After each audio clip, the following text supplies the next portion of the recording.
If you've ever watched a plant slowly give up, yellowing leaves, drooping stem, no matter what you try, and finally just pulled it out of the ground and threw it away, you're not alone. Most gardeners have done that. I've done that. But here's what I wish someone had told me years earlier. Most of those plants didn't have to die. They were suffocating underground, and there's a $1 item sitting in most American homes right now that can fix that within days, using a method the Amish have quietly relied on for generations. In this video, I'll show you exactly what it is, why it works, and the simple 3-step method for using it, whether you're growing in a backyard, raised beds, or containers on a porch. This channel is called Amish Homestead Roots. Every week I share forgotten homestead knowledge that actually works in real life. No expensive products, no complicated setups. If that sounds like something useful to you, subscribing takes 2 seconds and it'll show up for you every week. All right, let's get into it. The problem nobody talks about here is something most gardening content skips right past. The majority of plants people give up on are not actually dead.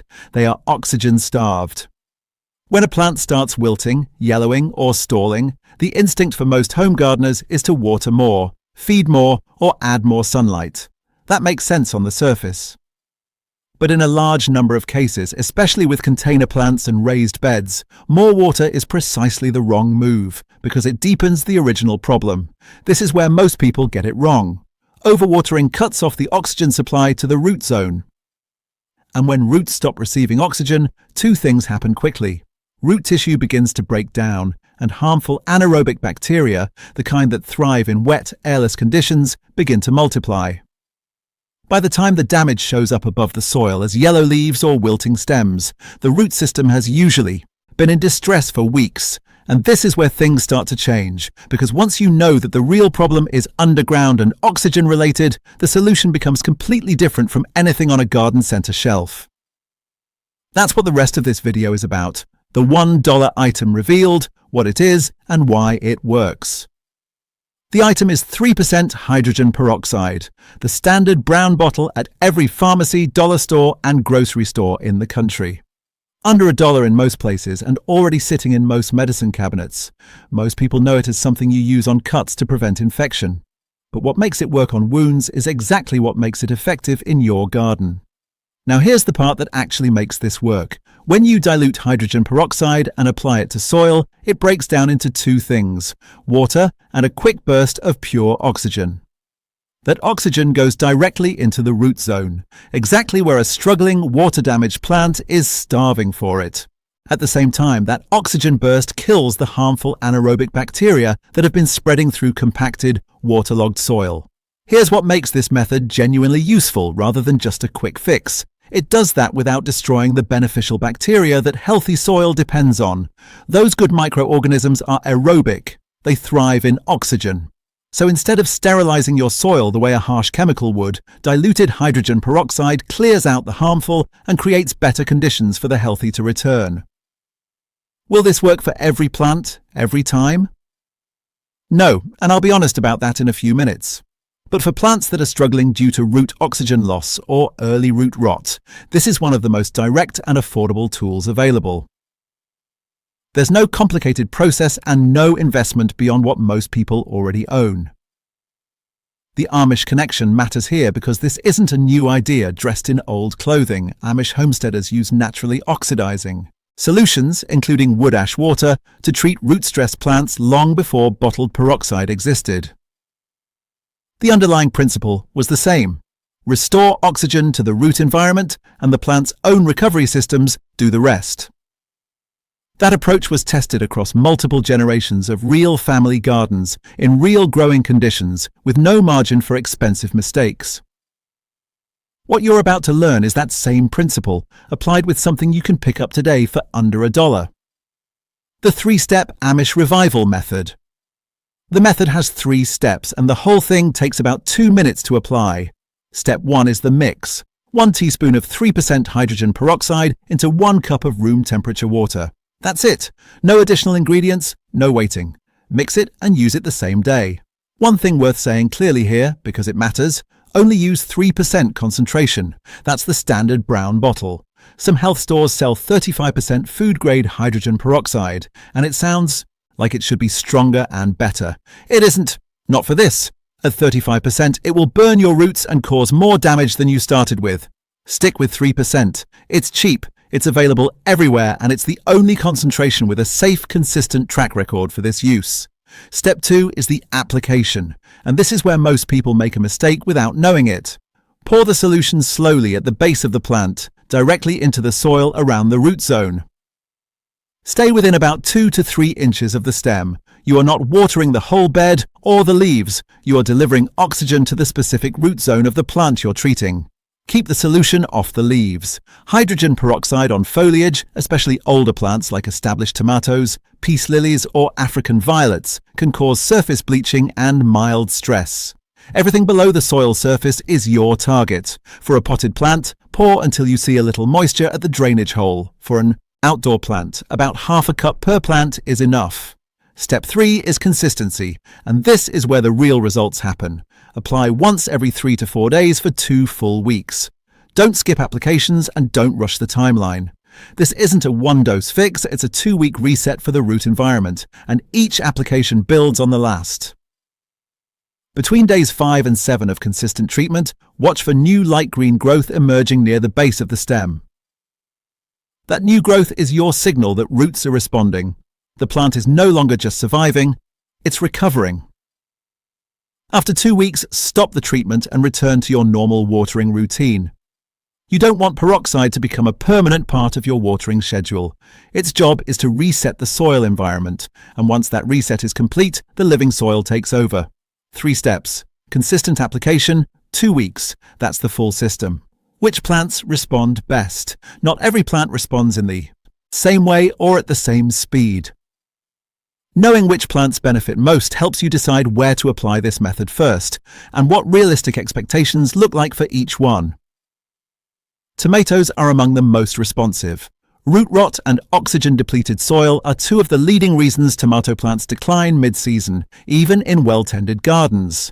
When you apply the solution to a yellowing, wilting tomato plant that still has living green tissue on the stem, recovery is often visible within the first week.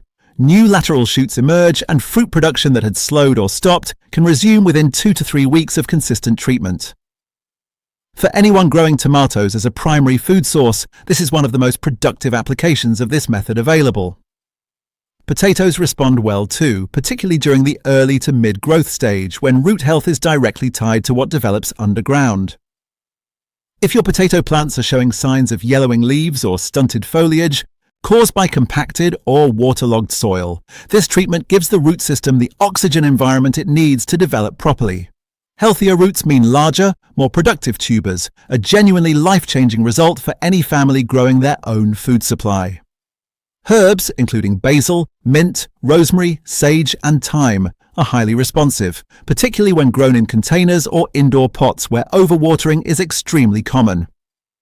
A focused 2-week treatment can recover what most people have already resigned themselves to replacing. Indoor houseplants often show the most visually striking recovery. Peace lilies, pothos, snake plants, and spider plants, popular among older adults for their low-maintenance reputation, are particularly vulnerable to overwatering-related root suffocation. Because they live in contained pots with limited drainage, root oxygen loss happens faster and with far less warning than in outdoor garden beds. This method addresses that directly, and in most cases produces visible, encouraging recovery within 1 to 2 weeks. Fruit trees and berry bushes in early decline are also strong candidates, though recovery here is naturally slower. A struggling blueberry bush, a young apple tree showing early stress, or a raspberry cane with weakened root growth can all benefit from a gentle, consistent treatment over a full 2-week cycle. Visible results above ground may take 4 to 6 weeks, but the underlying root improvement begins with the first application. One honest note every gardener deserves to hear: plants whose root systems are completely gone, no living green tissue left anywhere on the stem, roots fully dry and brittle, are unlikely to recover with any treatment. This method revives plants that are struggling or severely stressed. It is not a resurrection. But if any green tissue remains on that stem, Any at all, that plant still has life worth fighting for, and this is the most direct, sustainable way to give it that chance. 3 common mistakes that cancel the results. Before you try this, there are 3 mistakes worth knowing, because each one can quietly cancel the results even when the method itself is solid. The first mistake is using the wrong concentration. This one is worth repeating because the consequences are real.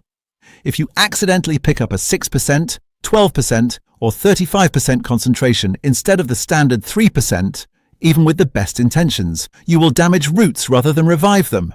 At those concentrations, root tissue doesn't get oxygenated. It gets burned. Always check the label before you mix. The second mistake is applying from above instead of targeting the root zone. This is the most common application error and an easy one to make. If you pour the solution from a height, it spreads across the soil surface and dilutes before reaching root depth, especially in loose or sandy soil. Slow, direct pouring close to the base of the stem is what makes the difference. Root delivery, not surface coverage, is the entire goal. Now here's the part most people don't realize until they've already tried this once. The third mistake is pairing this treatment with chemical fertilizers in the same week.